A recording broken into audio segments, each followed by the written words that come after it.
All right, we back once again. OI updates on all these charts. So if you saw the video last night, now we're going to be looking at the morning look.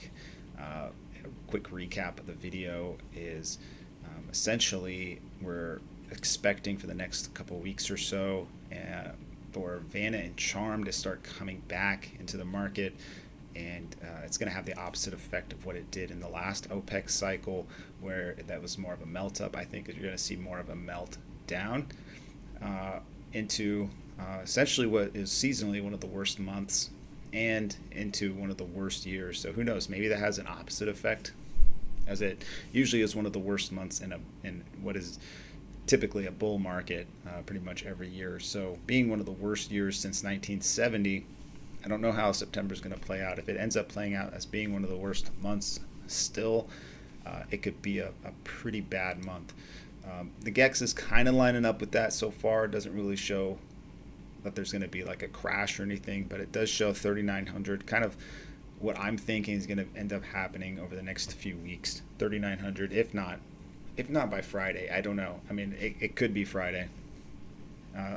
What I've noticed is a lot of times these GEX charts play out really fast.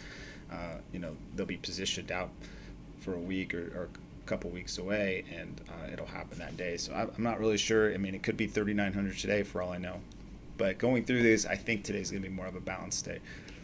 So SPX 4,000, 3,950, 3,900. As long as these levels stay like they are, I anticipate just lower movements on the daily chart. So it doesn't necessarily mean there's not going to be plays for both sides, but the trend right now is down.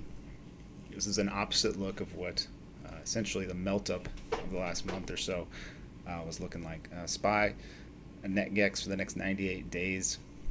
400 seems to be obviously the level, but again, you got a similar setup here where you got the 400, 395, and 390 sort of just popping out there. So as long as those are sticking there, and they've got GEX out in further expiries, again, I imagine SPY on a downtrend at least 390 over time.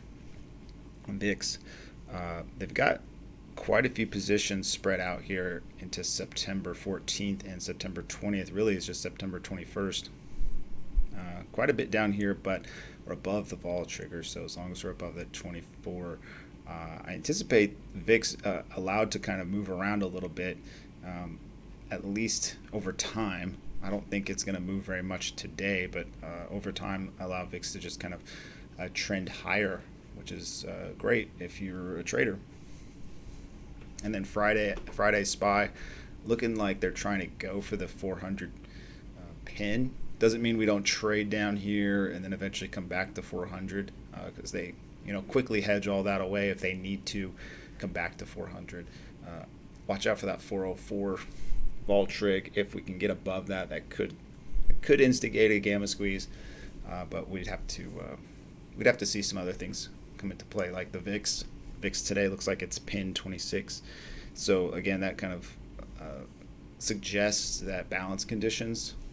If VIX just sits there at 26 all day, you're probably going to see some chop on the indices. But as long as it stays above, essentially, what today is 13. So I don't think VIX is going below 13 today at any point. So definitely sell the rip, buy the dip. I think that might work out in your favor. 40-30, that's for Friday SPX. Pretty evenly distributed to the downside. So I'm guessing 3,900 is probably in the cards if SPX can really start to get VIX going. I think this is probably going to start happening maybe on Thursday. Here's SPX for today. 3,950 popping out, pretty obvious. Would not be surprised if it goes to 3,950. That would not shock me at all. 4060 being the vol trig for today, so a long way up. I don't think the market's going to be able to get to 4060 today. Again, they could squeeze it for all I know. Here's the SPY. The SPY definitely looks like they definitely could instigate a squeeze on SPY, which we'd have to watch the SPX. But SPY I think is a little bit more important, as the SPY is a little bit more liquid and traded, I think. So correct me if I'm wrong there, but there is quite a bit of positive GEX right above that vol trigger, and the price is right there. So definitely could see some movement in SPY, maybe to 404. And I only say 404 because Friday's vol trigger is 404. So it would not surprise me to see 404 and then maybe trade back down. And that's only because SPX is not really showing any kind of squeeze situation, sort of like SPY is. SPY might have some GEX to be hedged away up there, but SPX isn't showing a similar picture, so I don't see the squeeze happening. It definitely could trade up there, but what's more likely to happen is all this gets squeezed to the downside. Then we got the GEX for Thursday on SPX. This is sort of what I was thinking, 39.50 again.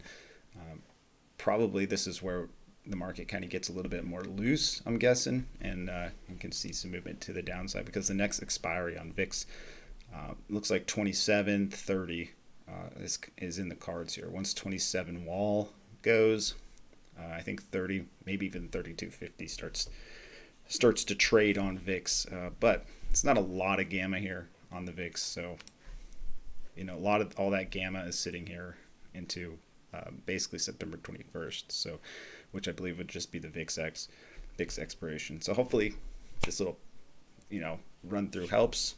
Looks like a balanced day as far as I can tell, potentially trading lower but then sort of coming back up.